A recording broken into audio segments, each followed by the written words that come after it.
Hey my dear, it's Leadership Development Coach Kathy Archer. I wanted to talk to you today about 3 reasons why you need to craft your own personal strategic plan. And I've been harping on these for a while, but I want to make sure that you get it. Because here's the thing that I notice. The biggest mistake that many women make in their lives is this belief that if I just get through this, it'll be okay. I just have to get through this next big busy time. I just have to get through this next project. Just need to get through this next crazy staff that's driving me nuts, or this time with my kids, or through this event. And when I get through that, everything else in my life will be okay. I just need to get through it. Well, here's the truth, honey. It's not going to change when you get through that event. When you get through that event, something else is going to take its place. It's this incredible roller coaster of life that we go on. And it will constantly bombard you with things that hit you. If it's not this thing today, it's that thing tomorrow. And the truth is, until you decide, until you put your foot down and say, I am going to stop tolerating this crap in my life, nothing will change until you make that decision and you stop and you plan for things to be a different way. That's it. Nothing will change. You will continue to feel the stress and the chaos of your life until you say, enough. I'm going to change what I'm feeling, what I'm experiencing, and what's happening. And in order to do that, you need a plan. Because if you don't plan your life, somebody else will. If you don't decide what you want in your day, if you don't decide the experience that you want to have of your life, somebody's going to schedule a meeting for you. Somebody's going to send you an email that sends you on a tailspin. Somebody's going to send you off to this place for a trip that you have to go on. Your kid, your spouse, your friend, your mother, your staff, your board chair, your boss are all going to have an enormous amount of things they need you to do that are going to fill up your day.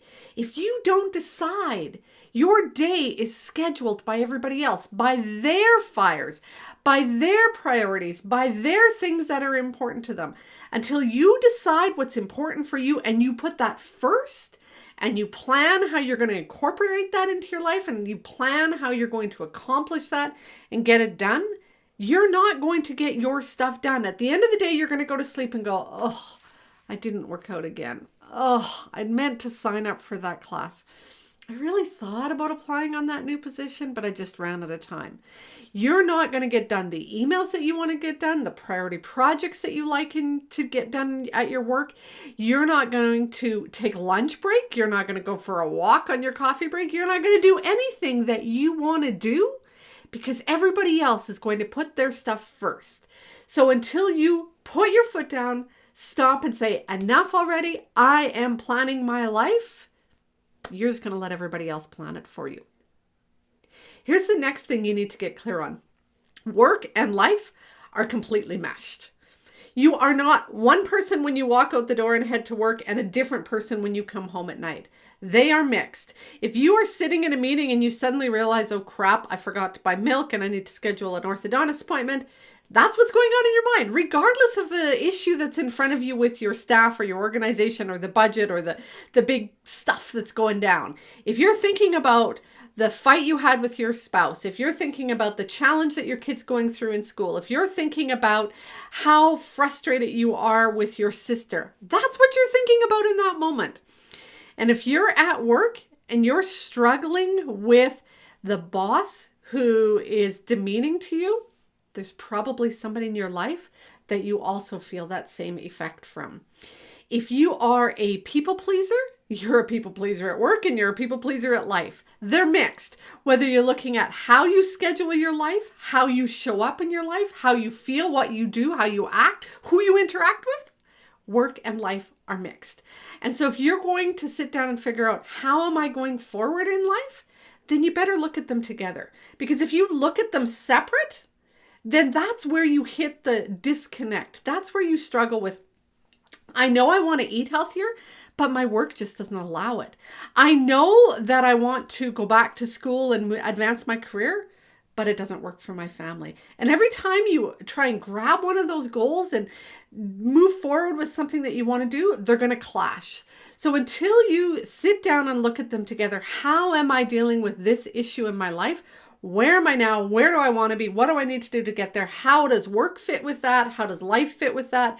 Who do I need supports in my life? Who do I need to talk to at work? What do I need to do financially to make this happen? Where do I need to squeeze the time in?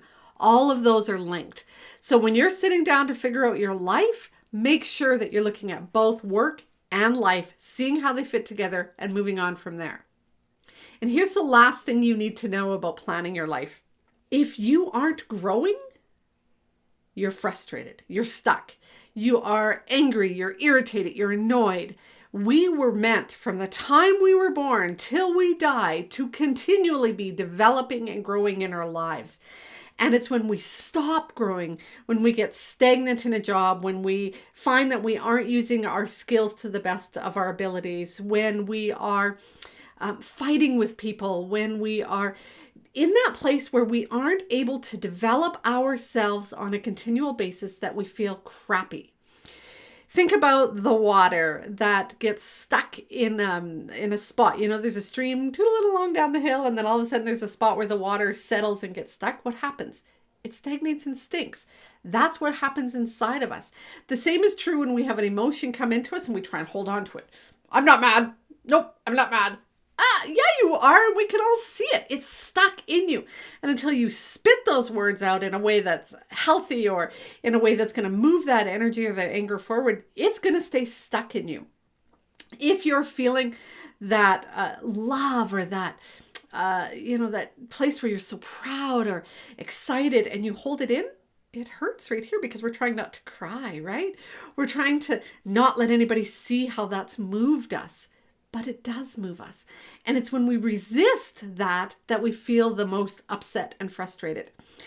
It's when we allow that to flow through us and we allow ourselves to grow and to develop and feel that movement with us and in us, feel that growth within us, that we start to become our best selves, our most authentic selves, our strongest self, our most powerful self, our most impactful self, when we allow ourselves to grow and develop. And so if you're not doing that, you're frustrated with life.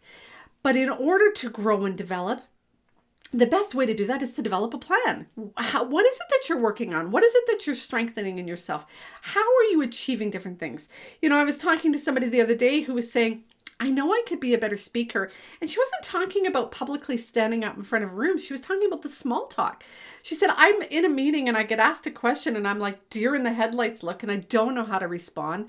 I fumble through my words. I feel like I'm a rambling idiot. So that's a skill that she wants to increase. Now, if she doesn't do anything with that, meeting after meeting, small talk after small talk situation, event after event, every time she's in that situation, she's going to continue to feel less than her full powerful self, like a bumbling idiot, and she's going to lack her confidence. If she wants to change that, she's going to have to consciously plan how she's going to develop some of those skills. She's going to need to look at, what are the resources I need? Where do I maybe could take some training? Is it a book I need to read? Is it a YouTube video, a TED Talk I need to watch? Do I need to join a group? Do I need to practice more? Who can help me? Who can mentor me? What do I need to know? Where do I need to be more courageous? Until she makes that a conscious, clear plan, she's going to continue to feel stuck, irritated, and frustrated with herself and embarrassed to be doing the things that she needs to do. So remember, if you're not planning your life, somebody else is. Your work and your life are completely mixed together. And if you aren't growing, you're frustrated and stuck. You need a plan. You need to stop tolerating life. You need to put your foot down and say, it's time for a change. And in order to do that, you need to spend some time figuring out, where am I? Where do I need to go? And what do I need to do to get there? Then you need to sit down and develop the steps along that path, as well as, and this is one of the really critical things that many of us miss, What are the humps and bumps that I'm going to face along that path that are going to knock me off kilter? And how am I going to deal with those when they come? What's my contingency plan? I know that this is the way it's going to go in a perfect world, and I know that it's not always that perfect. What's my contingency plan? When I get knocked off kilter, when the crap hits the fan, when all chaos blows up in my face, then what? How am I going to eat healthy then? How am I going to maintain my cool then? How am I going to continue working on my course? How am I going to deal with my spouse? You got to be able to answer those questions so that you can keep moving forward towards that goal, towards that best self that you can be. If you want help with that, pop over to teach.silverrivercoaching.com and check out Blueprint for Change, where I'm going to walk you through where am I now, where do I want to be, and what do I need to do to get there, and how am I going to navigate all the humps and bumps outside of me, and probably more importantly, inside of me to get there. Check out Blueprint for Change so you can move from today's reality, which maybe doesn't feel so good, to tomorrow's desire, where you create your strategic plan that encompasses both your personal and your professional lives.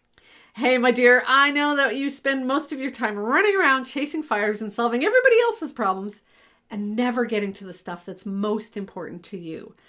I give you both the inner and outer tools to turn that around so you can move from survival to thriving, both in leadership and in life.